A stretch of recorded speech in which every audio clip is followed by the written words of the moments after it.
तुमची पाळी कधी 15 दिवसातच येते, तर कधी 2-2 महिने येतच नाही, असे कधी होते का? तर याकडे कानाडोळा करू नका.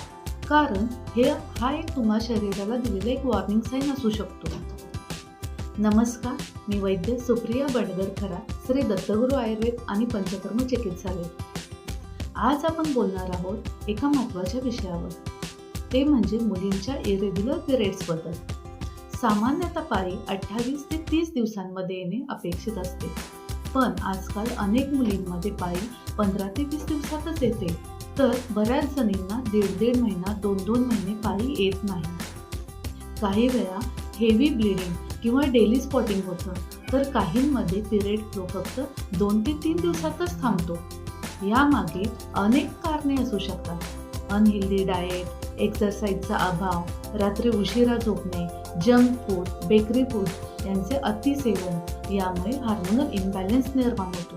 कधी कधी जंत म्हणजेच कृमी हे देखील कारण असू शकतं, तर कधी वातदोष बिघडणे, तर कधी ओव्हर स्ट्रेस यामुळेही पिरियड्स इरेग्युलर होऊ शकतात. म्हणूनच मूळ कारण शोधून योग्य डायग्नोसिस करून आयुर्वेदिक ट्रीटमेंट घेणे खूप आवश्यक आहे. अधिक माहितीसाठी संपर्क करा श्री दत्तगुरू आयुर्वेद आणि पंचकर्म चिकित्सालय, वैद्य सुप्रिया बंडगर. थँक्यू.